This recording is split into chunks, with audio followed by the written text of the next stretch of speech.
So, as someone who's been to EMT school, works as an EMT, and even been trained in military law enforcement, coming up through the Army as an MP, honestly, I am hesitant to call 911. And the reason why is because from a young age, my parents, for the most part, told me that the police are not your friend. And you'd be like, oh, well, that's typical black parent shit, right? Yeah, that. Then I got older. I became an MP. I actually befriended individuals in law enforcement.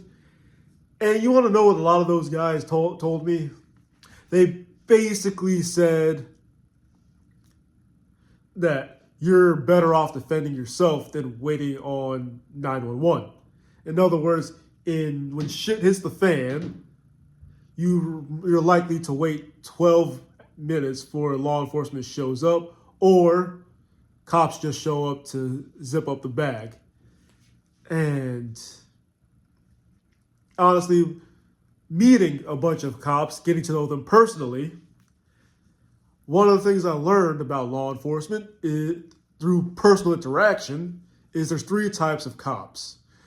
The Steve Rogers, the Captain Americas, those are the guys who, when you hear the phrase protect and serve, they believe that. They legitimately believe protect and serve.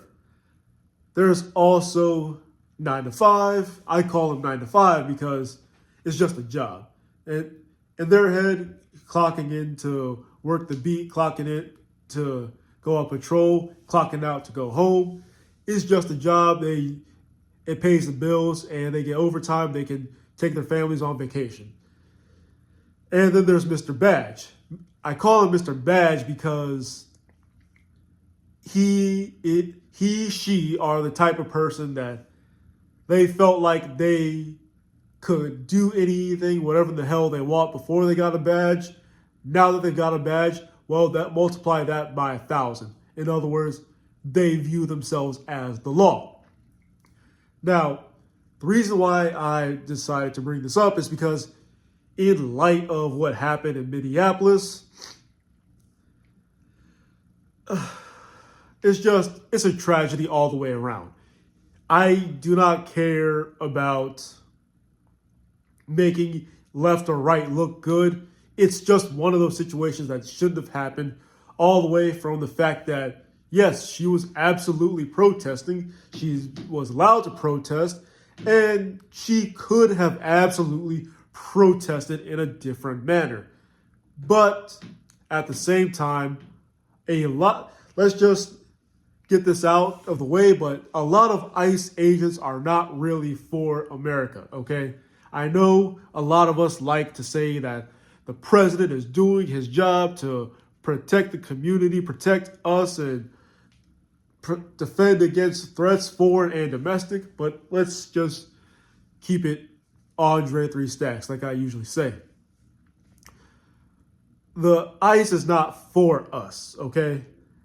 ICE is for, like many local law enforcement, ICE is for the 1%. And it doesn't matter if you're white, black, Asian, Hispanic. If you are not a part of the in crowd, you're SOL. You're shit out of luck like the rest of us. And many people are essentially deluding themselves. And the only reason why they're able to talk so much trash that, oh, shouldn't have did that, F around, find out, you just shouldn't have did that. They have deluded themselves into believing that it's not going to happen to them. But the reality is, this is what tyranny looks like. This is what it looks like when a dictator says, if you don't agree with me, well, them's the bricks. And I wish it wasn't so, but it is. And as long as we choose to remain divided, as long as we choose to fight each other, left versus right, we're just going to constantly get screwed. And a lot of people love 1%ers. I don't know why. Well, I want to say I don't know why. The truth is, I know why, because a lot of you view yourselves as temporarily embarrassed millionaires, meaning you view yourself as one of them. You just haven't had your shot yet. You view yourselves as being able to enjoy and indulge. You view yourself as being above others, that no one will ever mess with you like that. And the reason why that this happened to her is because she decided to overstep. She decided to, it's just delusion. It's just ridiculous. At the end of the day, Renee Good, Keith Porter, if you don't know who Keith Porter is, he lost his hands at the hands of an ICE agent, an off-duty ICE agent, New Year's Eve. Charlie Kirk, Trayvon Martin, George Floyd, all and many more. There's so many more. It dedicated a whole video to people who lost their lives at the hands of incompetent law enforcement who just shouldn't have lost it that way. And just remember, we all like to say, a lot of us like to say law enforcement is here for us. They're really not. It's just a job. They're just a job. Army, Marines, Navy, Air Force, it's just a job. They're people. They're capable of doing bad. They're capable of taking advantage of systems just like everybody else. Stay woke.